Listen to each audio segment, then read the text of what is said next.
12th man, this one's got the whole NFC buzzing. The Seattle Seahawks just delivered a thunderous beatdown on the Washington Commanders 38-14 in a game that had Lumen Field shaking from the very first snap. But now, as the dust settles and the celebrations echo through the city, there's a twist that's got every fan leaning in close. Fines are flying from the league office, and while the Hawks came out on top, not everyone walked away unscathed. You can sense the electric mix of triumph and that familiar edge of the grind, because in this league, victory always comes with a price tag. If you're part of this crew, hit that subscribe button, drop a like, and join the conversation. This community runs on real fans like you. Hold on tight, because the Seahawk at the heart of this fine frenzy, none other than cornerback Tariq Woolen.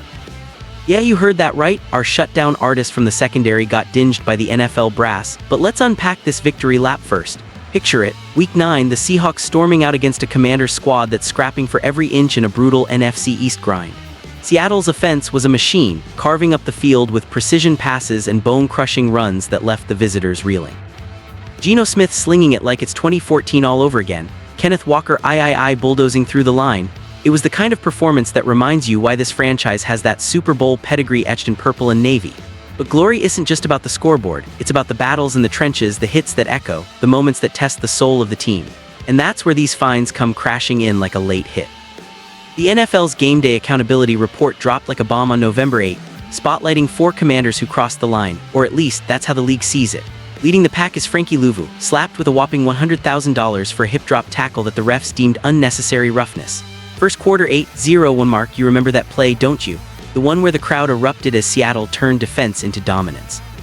Then there's center Tyler Baiadas, hit with $17,389 for a blindside block at 12:55 in the first.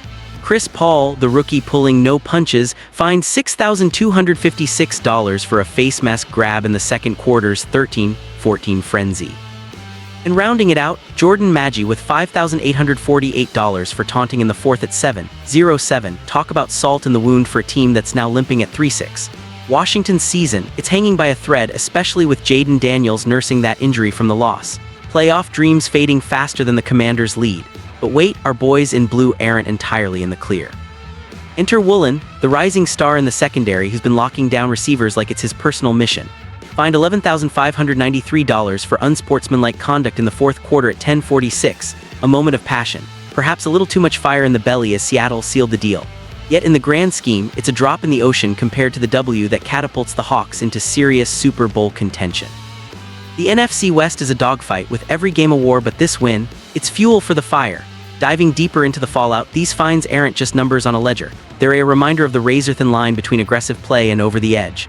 For the Seahawks, Woolen's fine stings a bit, but let's be real, in a game where your team drops 38 points and stifles the opponent, it's easy to shrug it off. 12th man knows the score. Woolen's been a revelation since joining the squad, picking off passes and breaking up plays that keep Geno's jersey clean. That unsportsmanlike call, probably a heated exchange in the heat of victory, the kind that comes from knowing you've got the upper hand. Appeals are an option, reviewed by league heavyweights like Derek Brooks, a Bucs legend, ironically Ramon Foster and Jordy Nelson. Their word is final, but if there's a case to fight, Seattle's front office won't back down. Shifting gears to the Commanders' side, those fines hit harder in a season that's already a rough ride.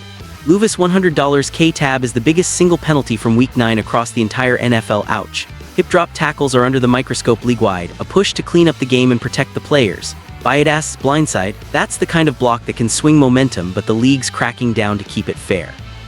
Paul and Maggi both dipping into their pockets for smaller amounts, but in a locker room fighting for relevance, every dollar counts toward morale. For Seattle, this isn't just about the fines, it's about the bigger picture.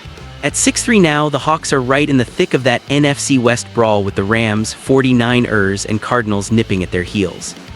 The win over Washington wasn't flashy by accident.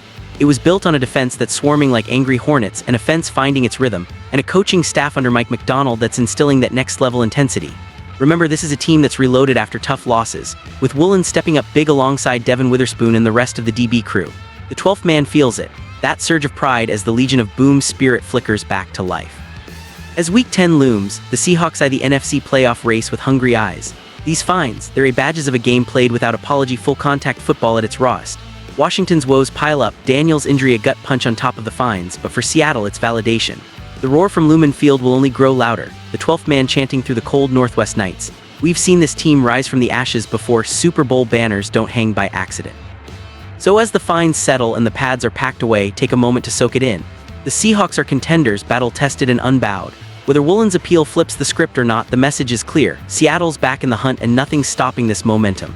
If you're a bleeding blue and green, keep the faith, the journey's just heating up. Fire up those chants, rally the crew, because in Seahawks Nation we thrive on the edge. This is our time.